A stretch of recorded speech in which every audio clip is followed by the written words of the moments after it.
Para a honra e glória do nome de Jesus, amém. Se tem uma coisa que o livro de Daniel ensina, e eu tenho falado quando eu prego em Daniel, não é toda vez que eu prego, mas aos pouquinhos estamos fazendo uma playlist de Daniel. Se tem uma coisa que Daniel ensina é que Deus dá sabedoria aos inteligentes, dá sabedoria aos sábios, inteligência aos inteligentes, remove e levanta reis. Ele é Senhor soberano sobre a sua criação, sobre os reis da terra, e muitos séculos atrás, para que nós soubéssemos que Ele é Deus. Ele falou da primeira vinda de Jesus, da segunda vinda de Jesus, Ele falou do reino mundial do anticristo, mas antes dele dar um início nisso tudo, que é o livro de Daniel, ensinado posteriormente por outros profetas, mas eu diria não com a profundidade de Daniel. Aí então temos Jesus, aí temos Paulo e Apocalipse, mas somente possíveis de serem entendidos à luz do livro de Daniel. 25 séculos atrás, Deus queria falar sobre essas coisas, sobre o seu poder, a sua soberania, os reinos que viriam até Jesus nascer, como que o reino do Alexandre o Grande ia se dividir em 4, que um desses pedaços aí, nós veremos no momento certo, ele é simbólico do reino do anticristo, como que Jesus ia nascer nos dias do reino do Império Romano. Tudo isso está no livro de Daniel. Já tem muitas dessas profecias cumpridas, trazendo bastante autoridade para o texto, falando conosco que o que falta cumprir é o reino mundial. Nunca teve reino mundial. Você teve os impérios antigos lá na China, impérios antigos lá na Índia, os vários impérios e dinastias de faraós no Egito. Você teve o Império Assírio, o Império Medo-Persa, o Império Grego, o Império Romano. Você teve os domínios dos povos tribais da Europa, depois você teve aqui nas nossas Américas também as várias tribos aí com seus domínios, teve os Incas, os Maias, por aí afora. Aí teve então o Império Português, o Império Espanhol, o Império Inglês, que dominou bastante parte da África e parte da Ásia, mas você teve, por fim, mais recente na história, a partir da Segunda Guerra Mundial, você tem a força dos Estados Unidos no mundo. Aí tivemos a União Soviética, que por fim caiu, não é? Mas ela foi poderosa, se opondo ali aos Estados Unidos, e hoje é China e Estados Unidos, as duas grandes forças do mundo, mas em nenhum momento da história teve um reino mundial. Mas o reino mundial é o que falta se cumprir, está cada vez mais próximo. Eu não dou datas, mas está cada vez mais próximo. Mesmo que demorasse 300 anos, isso seria próximo. Eu particularmente acho que demora menos que 300 anos. Se você prestar atenção nas notícias e sem dizer que já é agora, o presidente Trump, que é muito influente, ele está dizendo toda hora que ele quer uma reunião com o Vladimir Putin e com o premier lá da China, para fazer uma nova ordem mundial. Se esses três se concordarem, irmão, já é o governo mundial. Você pode ter certeza do que eu estou falando. Isso está nos jornais, você vai acompanhando, está nos jornais. Mas eu não estou dizendo que é agora. Eu só estou dizendo que a ideia se amadurece cada vez mais. O império mundial que nunca existiu, hoje ele tem condições de existir. Ele tem condições de existir a qualquer momento. Nós estamos à luz da Bíblia no fim do fim. No capítulo 2 de Daniel, naquele sonho de uma estátua com vários pedaços de metais diferentes, eu só estou resumindo, eu não vou entrar nos detalhes. O Senhor revelou que no 4º reino após Nabucodonosor, o reino da Babilônia, ia nascer Jesus. É a pedra que vem do céu e ela vai crescendo, enche toda a terra. Ele veio nos dias do Império Romano e o reino de Deus cresce como semente de mostarda e vai atingindo todos os povos, todas as línguas, todas as tribos, todas as nações. Mas a pedra ali também esmaga o pé da estátua, que vira pó. Os reinos do mundo viram pó, mas isso é na segunda vinda, quando a pedra volta, ele destrói destrói o falso profeta, o anticristo e tudo mais. Ali o Senhor falou de maneira simbólica, tanto da primeira vinda de Jesus, como da segunda vinda de Jesus e da expansão do reino de Deus. No capítulo 3, Nabucodonosor, muito simbólico do anticristo, ele é até melhor do que o anticristo, mas ele é muito simbólico, assim como o próprio Império Romano, porque nele combinava o poder político, econômico e religioso. O que ele dissesse era lei.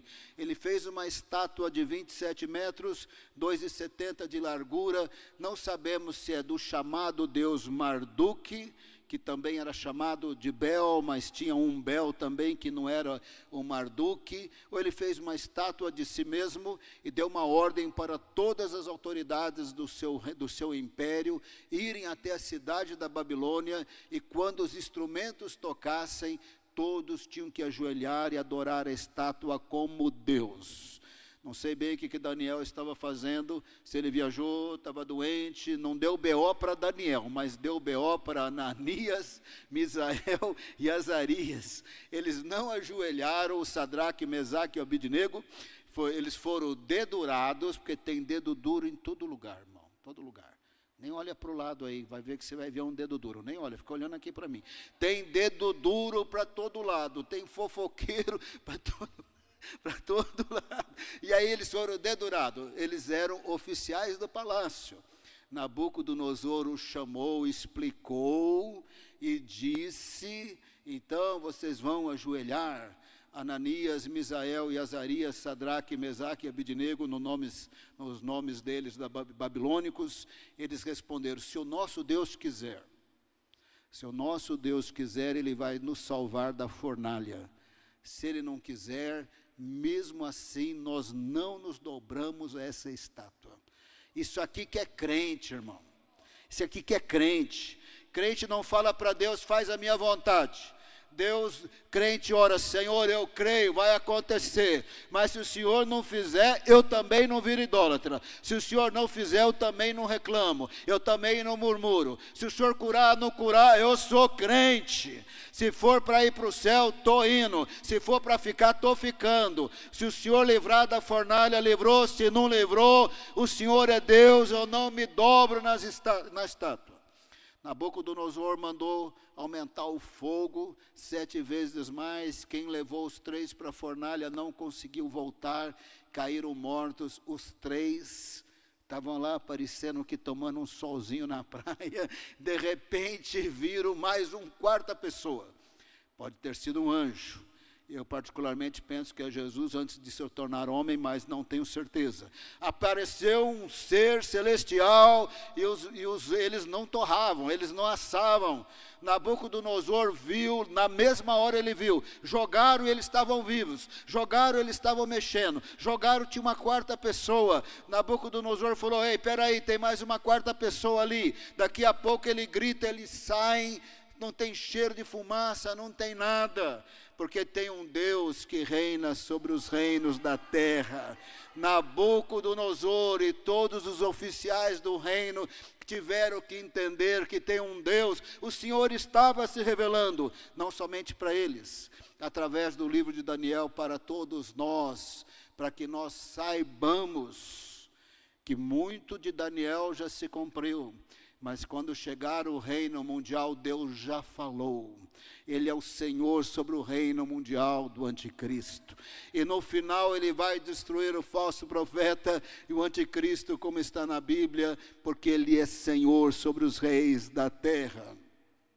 No capítulo 4, nós vimos um desses domingos aí, Nabucodonosor sonhou então com uma grande árvore, folhas lindas, muitos frutos, a árvore que ia até o céu, todas as aves estavam ali, dependendo dessa árvore, os animais selvagens debaixo da árvore, e não sabia o que significava. Aparece um ser, que eu vou chamar de anjo, pela interpretação de Daniel, porque Nabucodonosor chamou de vigilante, e esse anjo disse: derruba a árvore, corta os galhos, arranca as folhas, espalha os frutos, espanta os animais, deixa o toco aí acorrentado com corrente de ouro, corrente de ferro e de bronze, tomando orvalho, vai comer capim com boi, e depois volta a ser reino. Ninguém conseguia interpretar.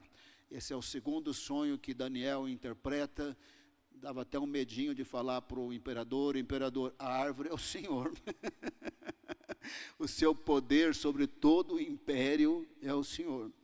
O Senhor vai perder a lucidez.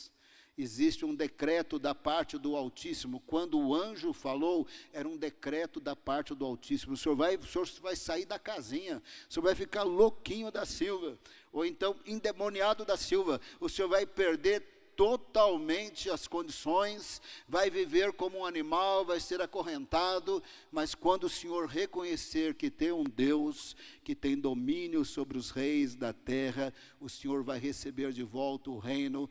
Por isso que tem o toco ali na visão, no sonho, porque esse toco significa que o Senhor vai voltar a reinar. Isto acontece no capítulo 4. Então o Senhor está nos ensinando ao longo do livro de Daniel. Tem um Deus que dá inteligência aos inteligentes. Ah, mas eu não sou muito inteligente. Ei, fala com o Criador. Ele pode melhorar os neurôniozinhos na sua cabeça, porque é Ele que dá inteligência aos inteligentes. É Ele que dá sabedoria ao sábio. Ah, pastor, estou dando muita cabeça. Ora, Tiago disse, quem não tem sabedoria, peça a Deus, que a todos dá liberalmente. Eu não vou dizer que eu sou sábio, mas eu posso dizer para você que não tem semana que eu não ore por sabedoria. Peça a Deus, Ele dá liberalmente. Existe um Deus que dá inteligência aos inteligentes, sabedoria aos sábios, e que Ele reina sobre os reis da terra. Aí tem o capítulo 6, eu pulei, né? Estava no 4, foi no 6, porque o 6 é antes do 5, quando Daniel vai para a cova dos leões, mas o 6 nós veremos num outro momento. Aí tem o capítulo 5, que na história posterior ao capítulo 6, é quando cai o reino da Babilônia. Belsassar era o rei. Ele era, na verdade, neto de Nabucodonosor, filho de Nabonito. Se você ler ali em Jeremias capítulo 52, está escrito que Nabucodonosor morreu e o seu filho mais velho, Evil-Merodach, se tornou imperador deste império. Mas nos escritos cuneiformes da Babilônia está escrito que ele reina só por 2 anos, teve ali um golpe, aí deram um golpe mesmo, deram um verdadeiro golpe, e aí Nabonito, segundo filho de Nabucodonosor, assumiu e reinou com ele Belsassar durante muitas décadas. Num determinado momento era mais Belsassar do que o próprio pai, mas oficialmente ele era o vice-regente e o rei mesmo era Nabonito, porque ele nunca assumiu para valer como rei, mas como vice-rei. Ele foi muito influente por várias décadas. Então, num determinado dia, segundo Heródoto e Xenofontes, 2 historiadores gregos, era muito comum nesse império e nos impérios antigos também ter festas com orgias. Eles embriagavam até cair no chão, mas orgia sexual misturado com feitiçaria, invocações, presença de magos, encantadores, feiticeiros, é um negócio do mal mesmo, negócio das trevas. Ele resolveu dar uma festa nesse estilo. Enquanto ele estava dando a festa para 1000 líderes, tinha também esposas, concubinas e tudo mais, ele achou que era uma boa ideia pegar os objetos do templo lá de Jerusalém que haviam sido levados para a Babilônia e usar esses objetos para se embriagar enquanto eles louvavam deuses que não eram Deus. Esses objetos foram levados em 3 ocasiões. Quando a Babilônia, toda essa história tem vários detalhes, eu estou resumindo isso tudo. A primeira vez, no 3º ano do rei Joaquim, a Babilônia cercou o reino de Judá e levou todos os objetos de ouro e prata para a Babilônia e mais os filhos dos ricos. Foi quando Daniel, Ananias, Misael e Azarias foram para a Babilônia.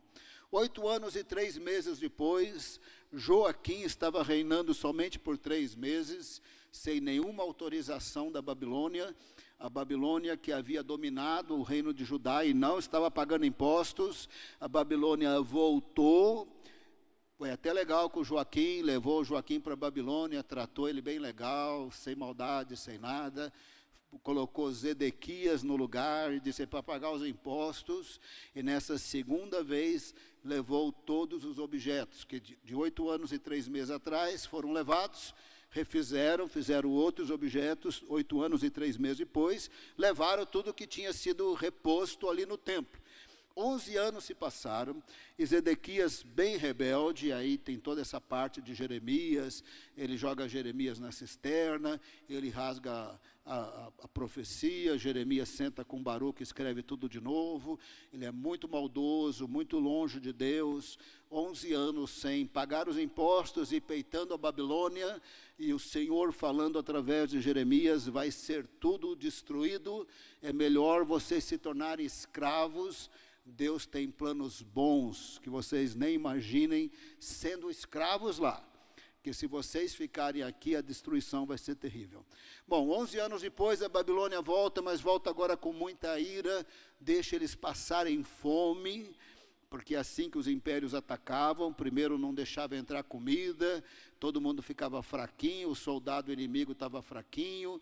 Lamentações de Jeremias diz que os filhos morreram e as mães comeram os filhos. Está lá em Lamentações de Jeremias.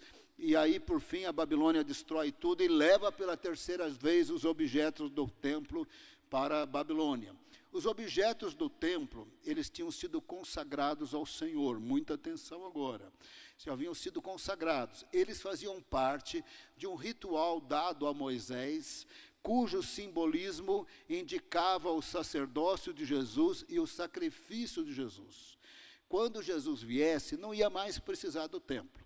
Quando ele viesse, não ia mais precisar dos objetos. Não precisa da arca, não precisa da bacia, não precisa do altar de bronze, não precisa do candelabro. Desculpa aí, não quero ofender ninguém. Não precisa do candelabro, não precisa do altar de incenso. Isso tudo está realizado em Jesus. Quem vai reconstruir o terceiro templo, o anticristo, é problema dele, porque depois que Jesus morreu na cruz, nós não precisamos da parte cerimonial do tabernáculo de Moisés e do templo de Salomão. Nós não precisamos.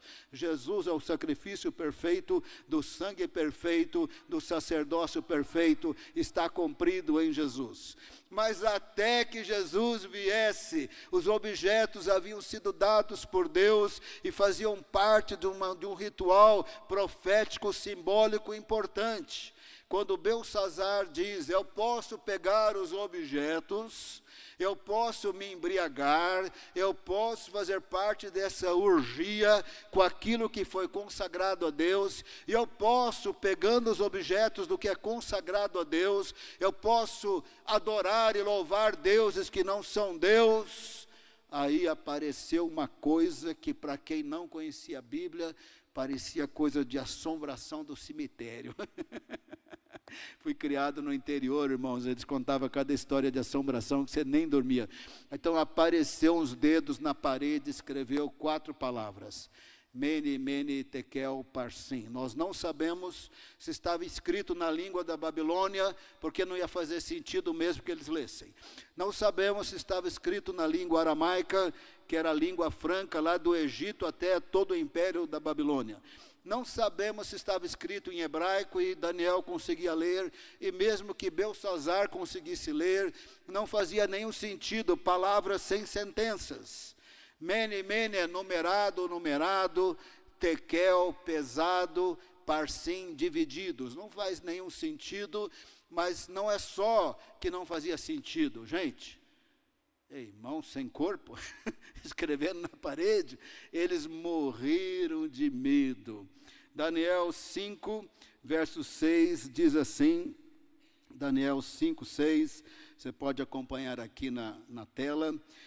Então o semblante do rei empalideceu, e os seus pensamentos o deixaram perturbado, as suas pernas bambearam, e seus joelhos batiam um no outro. Belsassar, filho de Nabonido, morreu de medo de toda essa situação. O texto diz que ele gritava, que os 1000 homens influentes gritaram, deu um medão neles, porque numa parede branca, iluminada pelo candelabro, aparece os dedos escrevendo e deu o maior medo e o maior pavor. Ele chamou os magos, ele chamou os sábios. Os sábios na Babilônia também eram os magos, também eram os feiticeiros, também eram os encantadores, também eram os astrônomos que estudavam o céu, não exatamente como um cientista hoje, mas entendendo ali que tinha divindades e estava mais ou menos dirigindo, influenciando as pessoas aqui na terra, mais ou menos como horóscopo, que vem da Babilônia. Vem da Babilônia, essa consulta desses astros para determinar destinos e situações, é uma coisa antiga que veio da Babilônia, está mais ou menos aí popularizada no mundo ocidental, ou no mundo ocidentalizado pelo mundo afora, até o dia de hoje. Ele morreu de medo, chamou os magos, os sábios, para variar. Terceira vez no livro de Daniel, ninguém consegue interpretar, e o homem está desesperado. Aí entra a mãe dele. Entra a mãe dele, porque ela ouve a gritaria. Entra a mãe de Belsassar, esposa de Nabonido. Ele era neto de Nabucodonosor, mas no texto é mencionado que ele era filho, mas na verdade, do jeito que a escrita funcionava na cabeça hebraica, você era filho do seu ancestral. Lembra o rei Davi? Ele teve uma dinastia de reis por quase 500 anos. A dinastia de reis de Davi está cumprida em Jesus, filho de Davi, para toda a eternidade, como Deus prometeu, que a dinastia dele não ia ter fim, mas na história durou quase 500 anos. Aí quando a Babilônia chegou, Zedequias deixou de ser rei, não teve mais rei em Israel, a Babilônia dura mais ou menos 500 anos. E você está lendo lá em Crônicas, você está lendo em Reis, 200 anos depois de Davi, 300 anos, 400, 500 anos, fulano de tal andou com Deus como seu pai Davi, fulano de tal não andou. Davi não era o pai dele, Davi era um ancestral de 300 anos atrás, de 400 anos atrás, de 500 anos atrás, de 40 anos atrás. Então Belsassar é chamado filho, mas ele não era filho, ele era na verdade neto de Nabucodonosor, filho de Nabonito. A mãe dele entra e, o que é o problema aqui? O problema, mãe, parece que a assombração apareceu uma mão ali, escreveu aquele negócio ali, lá do além, escreveu essas palavras e, apavorado. A mãe dele falou, olha, nos dias do seu pai, na verdade, o avô, havia um homem aqui chamado Daniel. Nele tinha luz, sabedoria e inteligência. Não tinha mistério, enigma que ele não resolvesse. Pode chamar Daniel, que esse problema aí ele vai resolver. Nós lemos no verso 12, por favor, acompanhe aí na tela. Nós lemos no verso 12.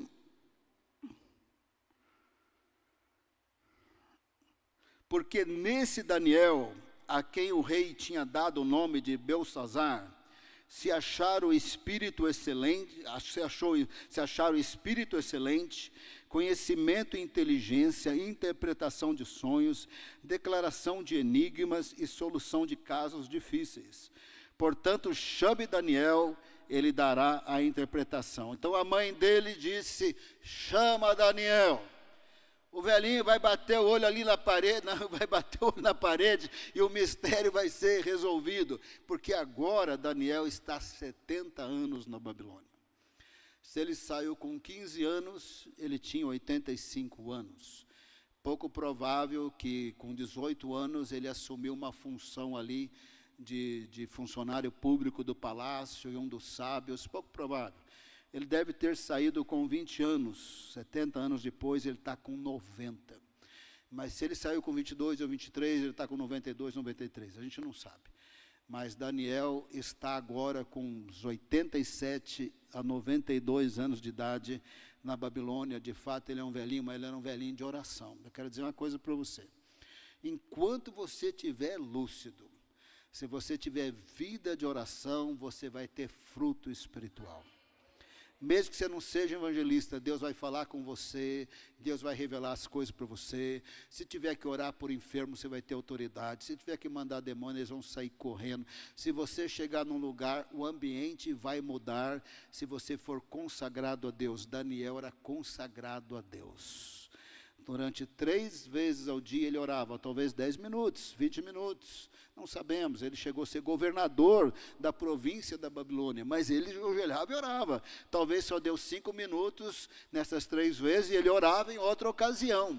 E ele era totalmente consagrado. Se lê Daniel, em nenhum momento ele foi idólatra, ele era governador da província mais importante do império, totalmente idólatra. Mas ele não era idólatra, ele não se vendia, não era por verba, não era por dinheiro, não era por nada. Ele andava com o Senhor segundo seus valores e princípios. Deus deu sabedoria e inteligência para os seus amigos, para ele deu sabedoria e inteligência e interpretação de sonhos, e deu revelações apocalípticas, mas o homem era consagrado a Deus.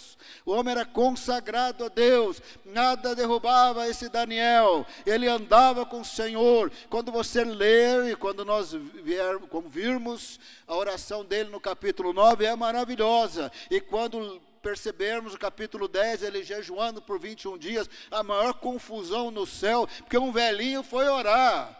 Um velhinho foi gastar tempo com Deus, e teve o príncipe da Grécia e o príncipe da Pérsia, maior confusão nas regiões celestiais, porque eles não queriam que chegasse a revelação dos 2 últimos capítulos, que nós veremos no momento certo, a importância dos 2 últimos capítulos, porque um velhinho foi orar.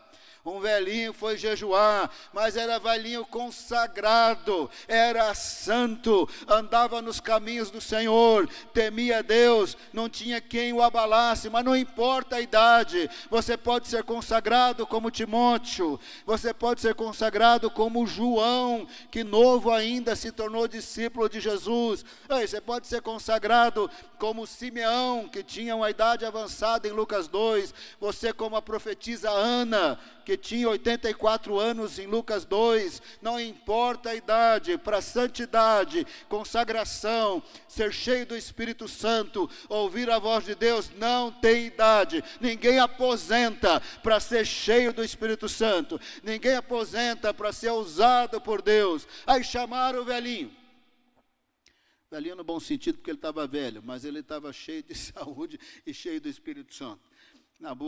Belsazar, ouvi falar que você, bababá.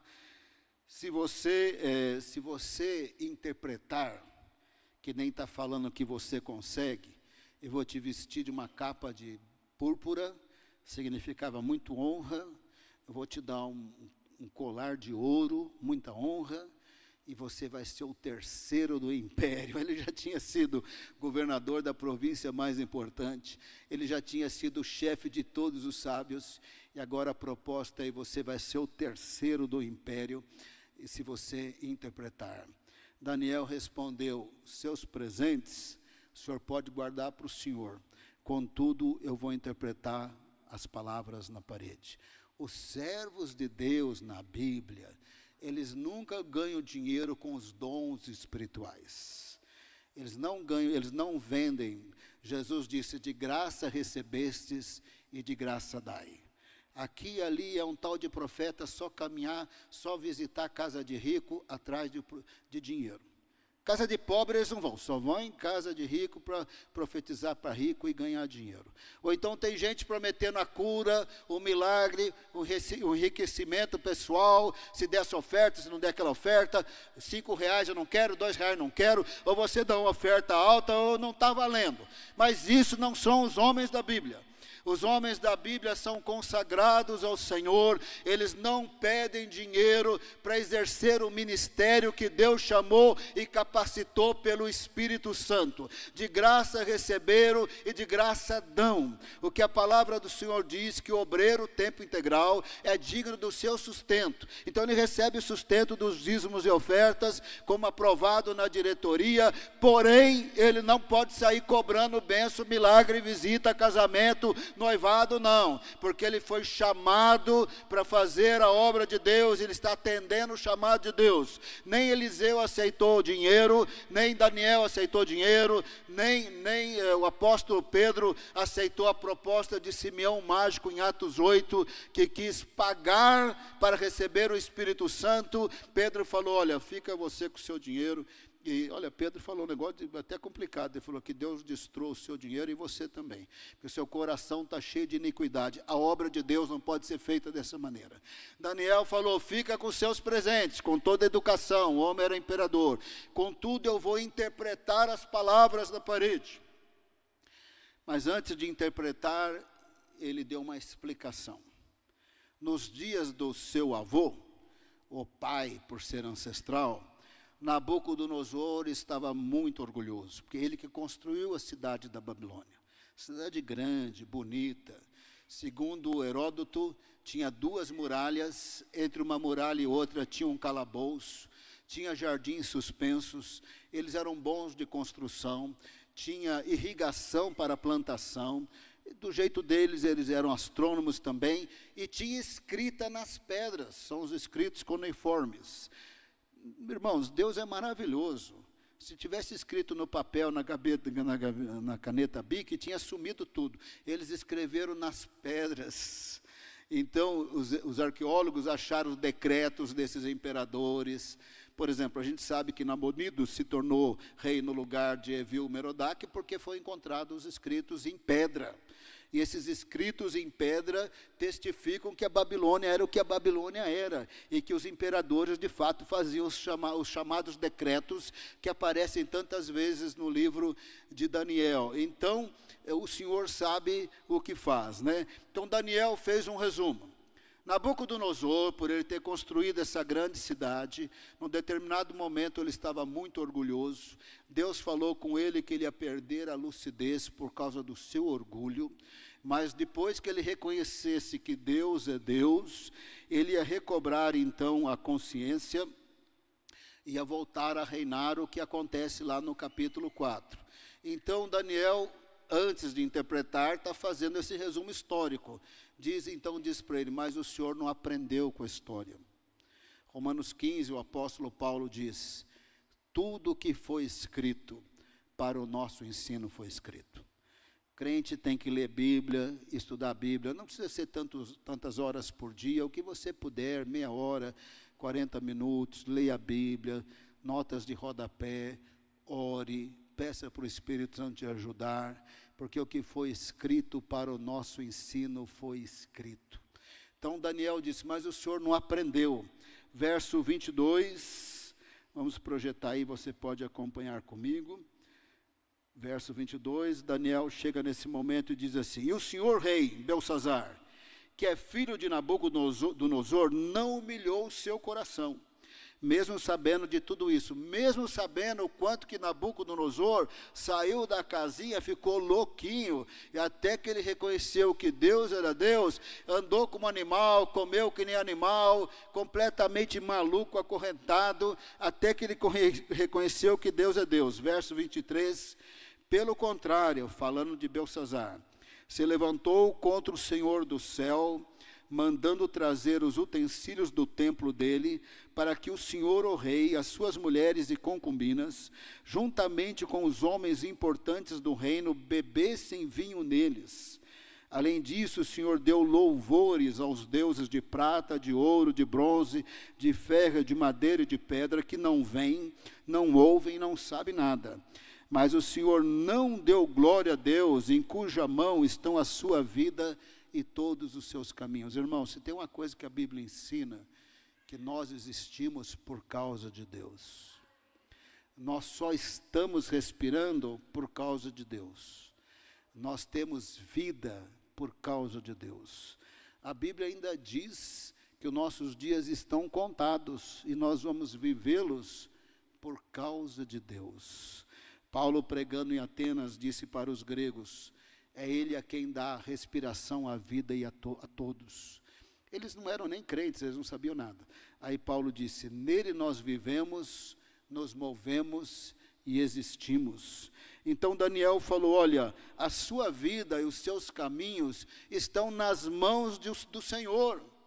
E o Senhor, de maneira muito orgulhosa, pegou os objetos do templo para não só se embriagar, não só para as orgias, também para a adoração de divindades, que naqueles dias misturava muito com feitiçaria, umas coisas bem do mal, bem ruins.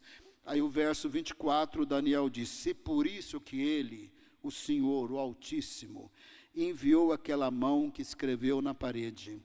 E o que está escrito na parede é isto. Quando Daniel olhou, talvez ele leu em babilônico, porque ele aprendeu a língua da Babilônia. Logo no começo, ele ficou 3 anos aprendendo a língua da Babilônia e estudando. Capítulo 1. É que eles devem ter lido em babilônico, não entenderam nada. Numerado, pesado, divididos. Não fazia sentido, fora o sobrenatural. Talvez eles leram em babilônico, talvez eles leram em aramaico, talvez eles não leram, talvez estava em hebraico. Daniel podia ler nas 3 línguas. Daniel bateu o olho e já sabia o que era. Desde o começo ele já sabia. Aí Daniel interpretou, verso 26. Esta é a interpretação daquilo, Mene. Deus contou os dias do seu reinado, ó rei, e pôs um fim nele. A palavra é numerado. Deus numerou os dias do seu reino. Acabou. Hoje é o último dia. Acabou. Sabe aquela revelação que os medos persas, um reino com 2 características, 2 povos ia te substituir esse reino? Acabou. Acabou. Hoje é o dia. Acabou. O dia acabou. Verso 27. Tekel. Você foi pesado na balança e achado em falta, porque as palavras eram numerado, pesado, divididos.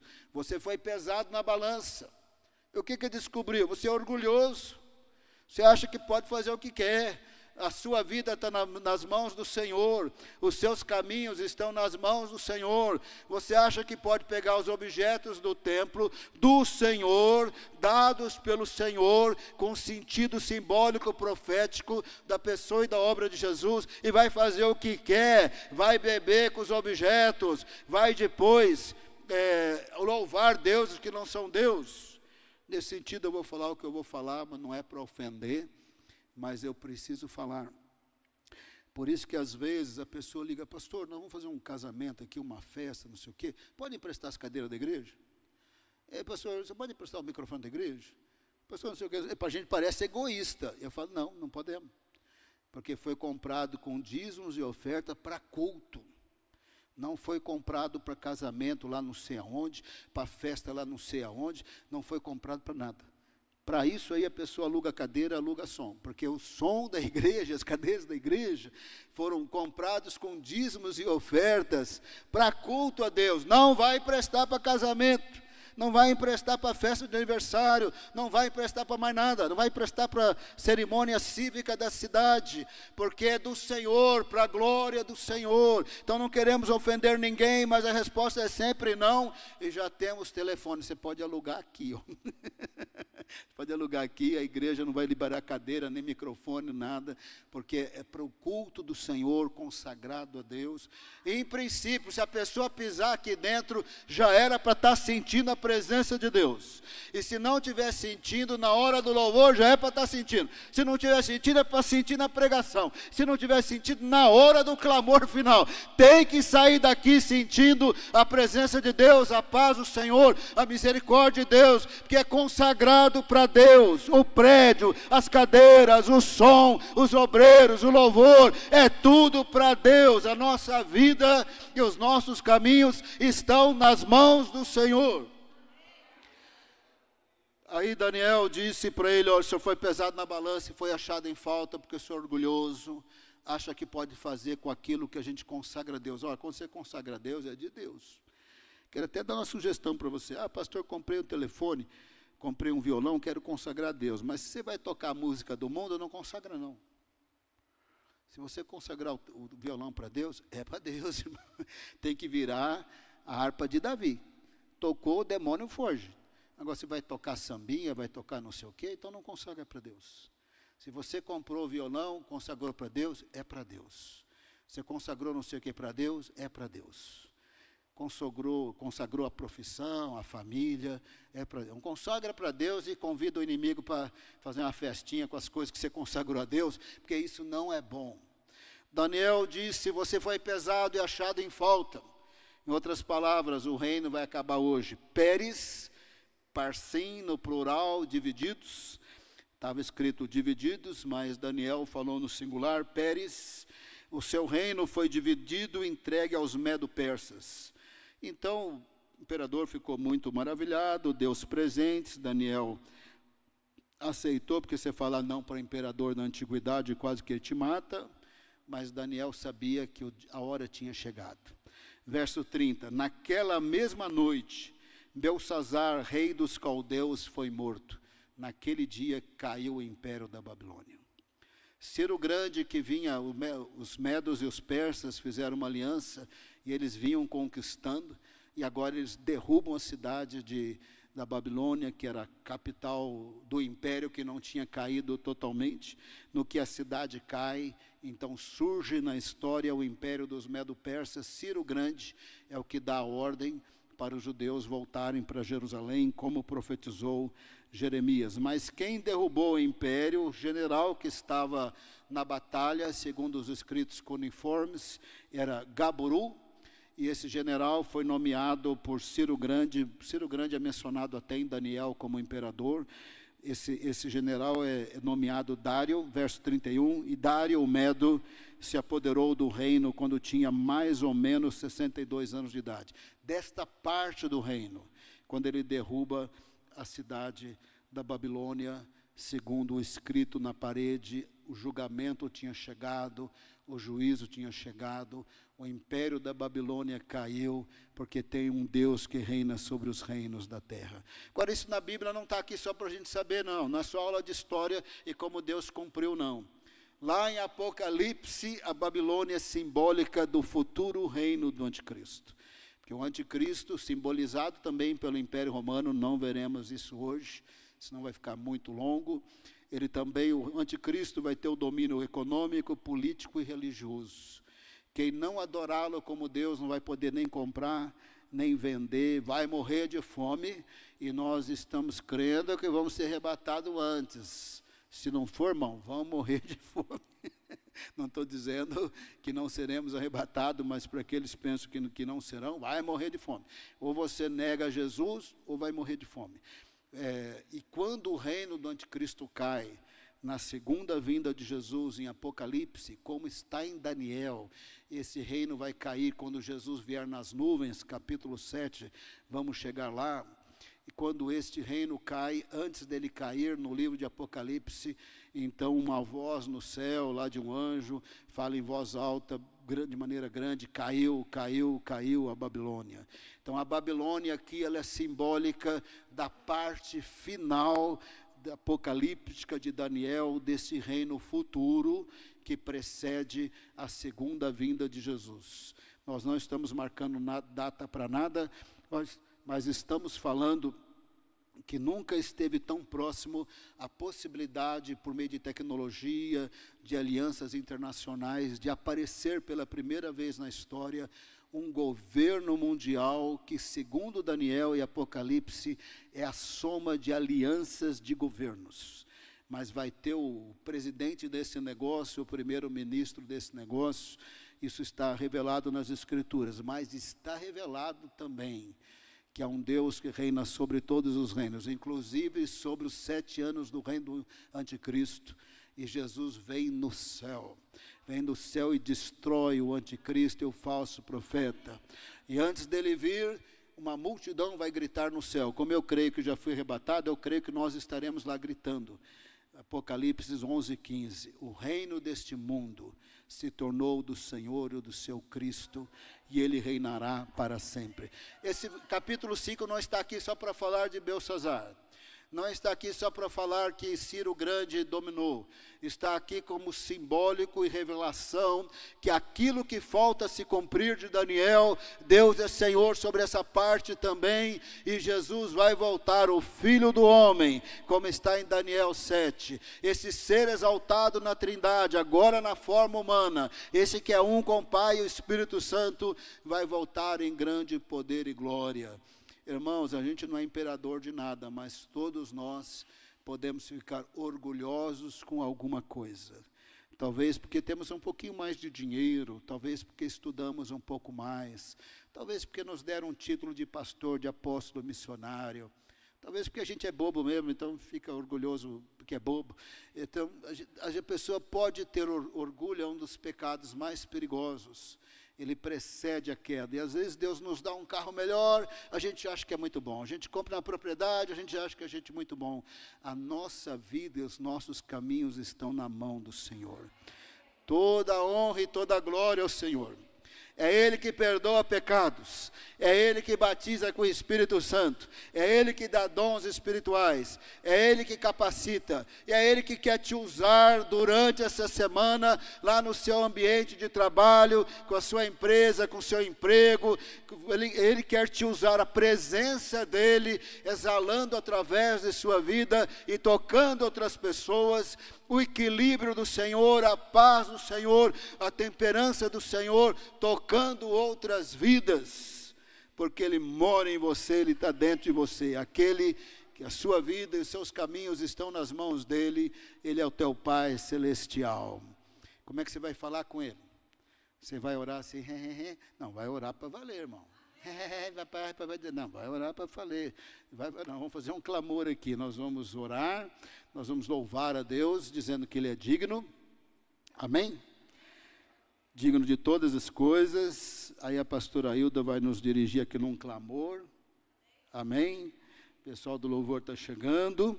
Eu vou pedir para você ficar em pé. Fique em pé, fazendo favor. Agora, se Belsazar podia arrumar tempo para adorar aquilo que não é Deus, nós que somos filhos do Senhor, vamos adorá-lo agora de todo o nosso coração. Em seguida, irmão, nós vamos entrar na presença de Deus com clamor, com oração. Ele vai ouvir a nossa oração. Amém. Glória a Deus. Glória a Deus. Glória a Deus. Essa palavra trouxe temor ao seu coração? Então, antes de nós louvarmos, incline a sua cabeça. Feche os seus olhos em reverência. Aleluia. Há um Deus nos céus. Há um Deus único, verdadeiro, soberano sobre os reis da terra. Aquele que tem o domínio em suas mãos. Força, poder e majestade pertencem a Ele. Com o sopro da sua boca, Ele destruirá, Ele destruirá, Ele destruirá, como Ele tem destruído durante a história. O Senhor, pelo sopro da sua boca, pela sua palavra poderosa. A sua palavra sustenta todas as coisas, aleluia. Todas as coisas estão mantidas e se mantêm por causa da sua palavra, aleluia, aleluia, aleluia. Ele fala, Ele executa, Ele chama a existência. É Ele, é Ele, é Ele, é Ele, é Ele, aleluia. Você está com medo de quê? O nosso Deus reina. Ele reina sobre todas as coisas. Lá no livro do Apocalipse tem vários cânticos dizendo que Ele é digno. Digno é o Cordeiro que foi morto e reviveu. Digno é o Cordeiro de se assentar no trono.